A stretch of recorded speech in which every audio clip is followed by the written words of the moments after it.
Hello friends, आप देख रहे हैं आपका चैनल शेयर बाजार विद आयुष। और दोस्तों, इस वीडियो में बात करेंगे सेलो वर्ल्ड आईपीओ के सेकंड डे सब्सक्रिप्शन के बारे में। तो दोस्तों, आज दूसरा दिन था और दूसरा दिन कैसा रहा, कितना पैसा निकल कर आया है बाय ऑल कैटेगरीज, भली वो क्यूआईबी की हो, रिटेल की हो या फिर एचएनआई की हो।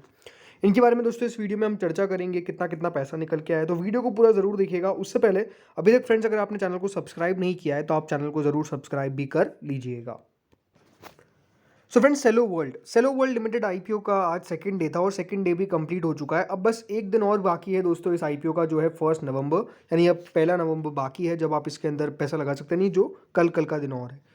फ्रेंड्स, कंपनी ने जो प्राइस बैंड रखा है वो 617 से 648 का रखा है। बट अगर आप अप्लाई कर रहे हैं तो याद रखिएगा अपर प्राइस बैंड पे या तो कट ऑफ प्राइस पे। और अगर आप एच पे लगाए तो आप 648 के प्राइस को सिलेक्ट करें, क्योंकि कंपनी हमेशा अपर प्राइस बैंड पे अपने शेयर्स अलॉट करती है। प्लस कंपनी अपने एंकर इन्वेस्टर्स को भी अपर प्राइस बैंड पे शेयर्स अलॉट करें।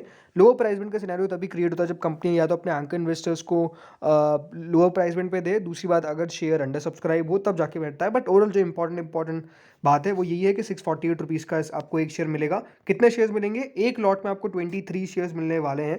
टोटल मिलाकर 1900 करोड़ का दोस्तों ये इशू है और पूरा का पूरा ऑफर फॉर सेल है। पूरा का पूरा ऑफर फॉर सेल का मतलब ये होता है दोस्तों कि कंपनी ने अपने जो सारे शेयर्स, मतलब जो ऑफर फॉर सेल का मतलब ये होता है कि बेसिकली कंपनी के पास कोई भी पैसा नहीं जाने वाला है। जो सारा पैसा है वो कंपनी के प्रमोटर्स अपनी हिस्सा बेच के बेसिकली अपने पास कैश करते हैं। इसका मतलब ये है कि यहाँ कंपनी के अंदर से जो हिस्सा है वो कोई भी कंपनी नहीं बेच रही है, मतलब फ्रेश इशू नहीं आ रहा है, बस अपने प्रमोटर्स अपना प्रॉफिट बुक कर रहे हैं। ओवरऑल अब ये कह सकते हैं, बॉटम लाइन ये है कि पैसा कंपनी के पास 1 रुपये भी नहीं जाने वाला है इस आईपीओ के through. Company already cash rich है। बट इंपॉर्टेंट बात है ये समझने वाली, क्योंकि ऑफर फॉर सेल पूरा एक नेगेटिव माना जाता है बिकॉज कंपनी को पैसे की जरूरत नहीं है, बट स्टिल कंपनी के प्रमोटर्स सेल कर रहे हैं, तो ये एक नेगेटिव व्यू में ऐसा देखा जाता है। अगला दोस्तों ये है कि कंपनी के अंदर एम्प्लॉयज़ के लिए डिस्काउंट रखा गया है, मतलब इस आईपीओ के अंदर, कि अगर आप कंपनी के एम्प्लॉय है तो आपको 61 रुपीज़ पर शेयर का कंपनी डिस्काउंट देगी अगर आप कंपनी के एम्प्लॉय है।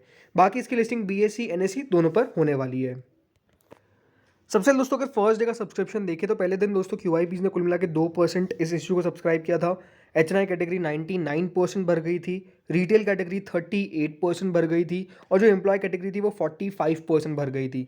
कुल मिला के जो पहला दिन था उसमें दोस्तों इशू ऑलमोस्ट 41% भरने में कामयाब हो चुका था। हाँ, बहुत ज़्यादा सब्सक्रिप्शन पहले दिन निकल कर नहीं आया था, बट सेकेंड डे कैसा निकल कर आया चलिए ये देख लेते हैं। तो दोस्तों, सेकेंड डे क्यूआईबी की कैटेगरी अभी तक सिर्फ 5% भरने में कामयाब हुई है। अब ये अपने आप में बहुत इंटरेस्टिंग बात है कि इतना एक्सपेक्ट तो मैंने भी नहीं किया था। मेरा ये मानना था कि QIB is definitely second day तो पैसा लगाएगा ही लगाएगा, लेकिन क्यूआईबी ने नहीं लगाया। अभी तक सिर्फ 5% दोस्तों ये इशू भरा है। नहीं, क्यूआईबीज ने आज भी बिल्कुल वेट एंड वॉच किया है। मेनली जो लास्ट डे क्यूआईबी पैसा लगाते हैं कल ही लगाएंगे और कल ही ये देखना लायक होगा कि बेसिकली कितना पैसा निकल कर आ पाता है। बिकॉज क्यूआईबीज की तरह जो सब्सक्रिप्शन है वो अभी तक बहुत ज़्यादा लो है।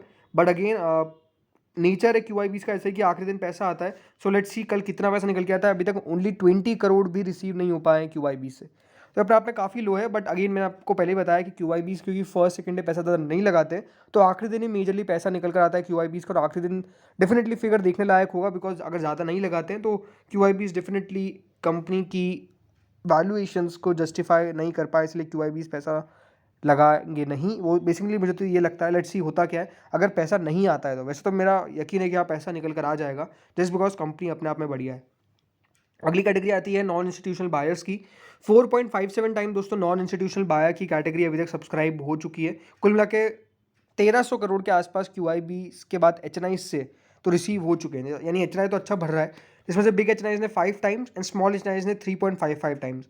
वैसे तो हमेशा दोस्तों फर्स्ट सेकंड डे में स्मॉल एचएनआई आगे रहते हैं बिग एचएनआई से, बट इस बार बिग एचएनआई आगे है। और स्मॉल एचएनआई क्यों नहीं लगा रहे? बिकॉज स्मॉल एचएनआई बेसिकली आम रिटेलर्स होते हैं। बिग एचएनआई में तो चलिए दूसरे आ जाते हैं, बट स्मॉल एचएनआई के अंदर बेसिकली होता क्या है कि अगर आपको रिटेल में ही पैसा लगा के अलॉटमेंट ज़्यादा आने की पॉसिबिलिटी दिखती है तो रिटेल में ज़्यादा पैसा आ जाता है। बाकी सेकंड पॉइंट ये होता है कि दोस्तों या तो बाजार बहुत ख़राब हो।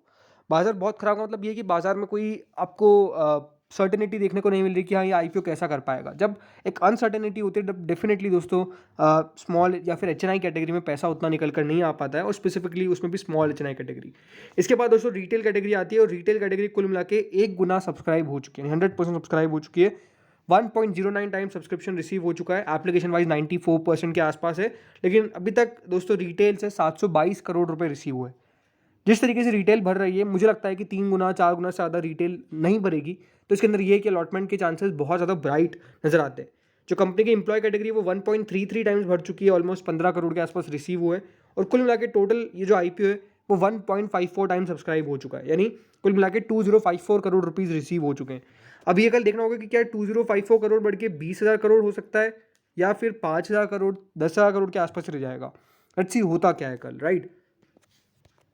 बाकी पैसा लगाना चाहिए नहीं लगाना चाहिए इसके बारे में हमने ऑलरेडी बात कर रखी है कि देखिए ये वो वाला IPO है जहाँ पर आपका पैसा बनने की पॉसिबिलिटी है, बट आपको मार्केट के ऊपर भी नज़र रखनी पड़ेगी। अगर बाजार लगातार गिरता जाएगा तो फिर थोड़ा बहुत नेगेटिव एस्पेक्ट भी क्रिएट हो सकता है, उस बात का आपको खास तौर पर ध्यान रखना है। जो लोग पैसा लगाने के बारे में सोच रहे हैं, बुरी कंपनी नहीं है, मैंने पहले भी बताया कि कंपनी अपने आप में काफ़ी बढ़िया है, स्ट्रॉन्ग फंडामेंटल्स है, बट प्रॉब्लम है करंट मार्केट। जिस तरीके से बाजार दोस्तों हाल फिलहाल में बढ़िया नहीं है, ये एक सबसे इंपॉर्टेंट पॉइंट है। वैल्यूएशंस भी कंपनी ने ऐसा नहीं है कि बहुत अच्छे रखे, ये बात भी सच है कि वैल्यूएशंस में भी थोड़ा बहुत कंसर्न क्रिएट है, बट स्टिल ये है कि पैसा आना चाहिए। लेट्स सी कल कितना पैसा निकल कर आ पाता है। और मेरे हिसाब से मैंने आपको पहले भी कहा था कि रिस्क इन्वेस्टर्स जो एक बार नेगेटिव लिस्टिंग होते हुए भी देख सकते हैं इशू को, वो ही पैसा लगाए, बहुत इंपॉर्टेंट है, राइट।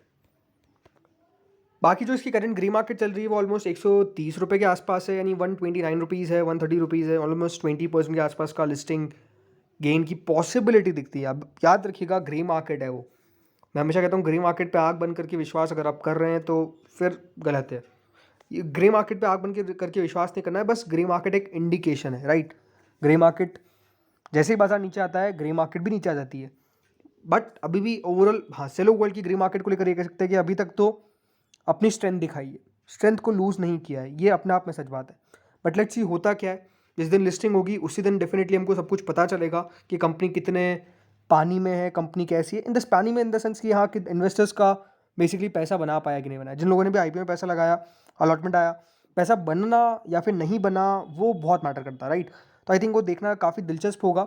अब कल आखिरी दिन है, कल आखिरी दिन कितना सब्सक्रिप्शन निकल कर आ पाता है, लेट्स सी होता क्या है। बाकी आप लोग भी आपके व्यूज़ बताइए कि आप अप्लाई कर रहे हैं या फिर अवॉइड कर रहे हैं। अवॉइड कर रहे हैं तो उसके पीछे का सबसे बड़ा रीज़न क्या है, वैल्यूएशंस है, करंट मार्केट सिनारियो है, या फिर कुछ और है, ये मुझे आप कमेंट सेक्शन में बताइए। बाकी हाँ एक और IPO खुला हुआ है जो है मामा अर्थ का, उसका सब्सक्रिप्शन भी हम लेकर जल्द आएंगे चैनल पर।